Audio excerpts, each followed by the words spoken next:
Hello, Algebra 2.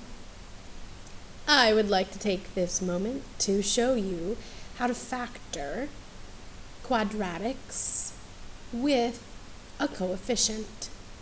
Oh my.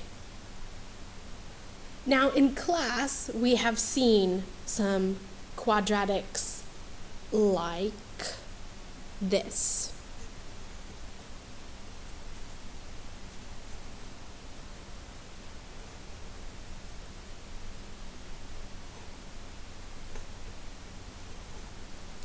Where you do not have a coefficient of the first term.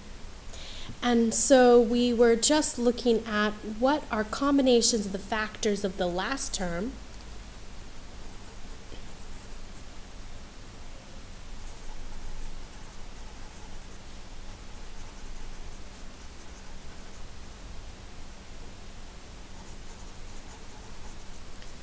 to make the middle term.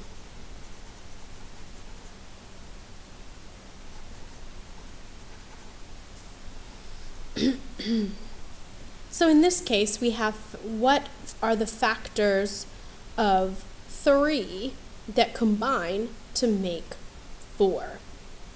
And that one's pretty simple because if you combine 1 and 3 together, you get 4.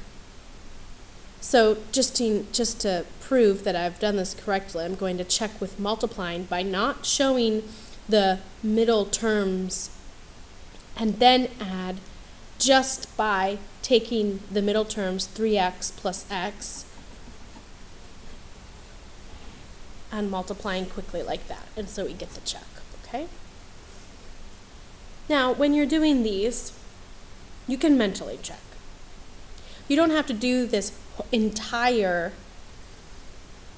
multiplication and write it down on the paper. I expect that you should be able to do this in your head quite easily as we've practiced in class. So now I want to show you how it changes if we have something like this. Now we're still taking combinations of factors that make the middle term. But we have to also incorporate factors of the first term because the first term can be factored. So let me just show you quickly what this might look like. Factor the first term, factor the last term. But I've factored the last term in a way that I can clearly see that if I take 4x and then add 1x, I get 5x. Still, if I multiply positive 1 and positive 2, I'm going to get positive 2. And so you can see that that is the factorization of this. It's a simple one. Let's look at another simple one. 3a squared plus 7a plus 2.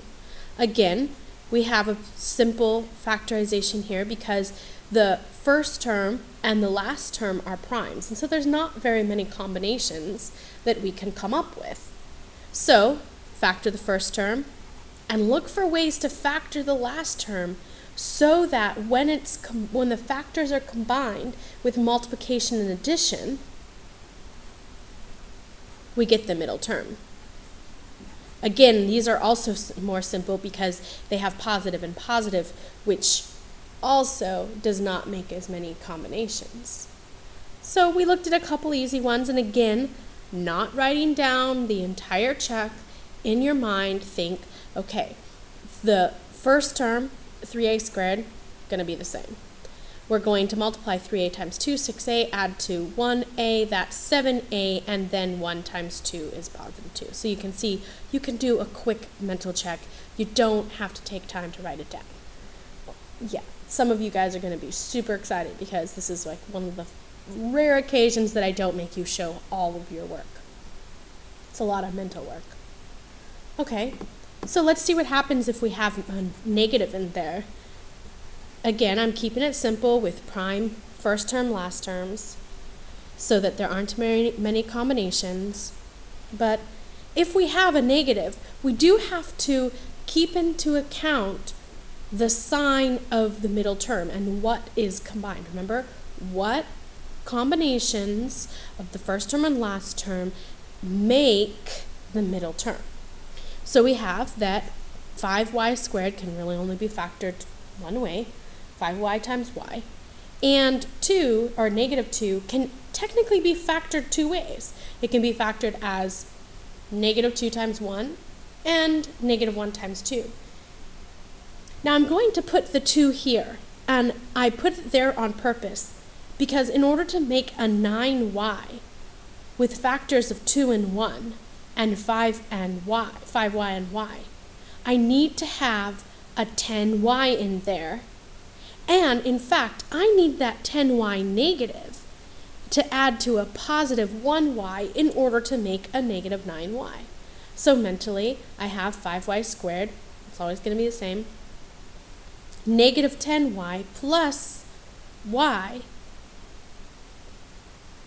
equals negative 9y, and then 1 times negative 2 is negative 2. Okay? This shouldn't take very long, but it will take a long time if you cannot remember your multiplication or go through and ask yourself the correct question. So again, you are asking yourself, can I make negative 9y with 10y and y?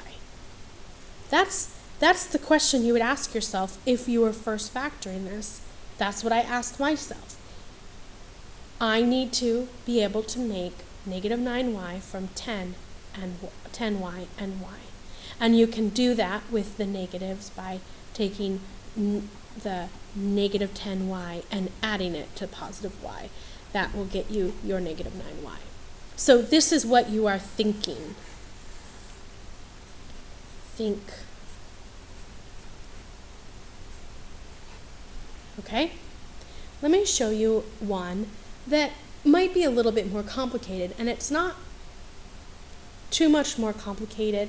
It's just that when we have a first term and last term that are not prime, there are more possibilities.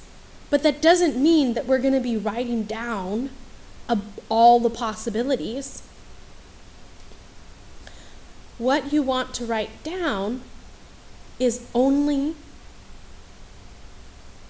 your first guess, okay? So, 8y can be factored as 4y and 2y. That's a pretty common factorization. And 9 can be factored as 9 and 1 or 3 and 3. Now let me show you, because most students I think might factor 9 as 9 and 1. But let's just show you how there's really no way that we're going to be able to make a 6y from 9 and 1 here. You see, we have here, can you make 6y from 4y and 18y?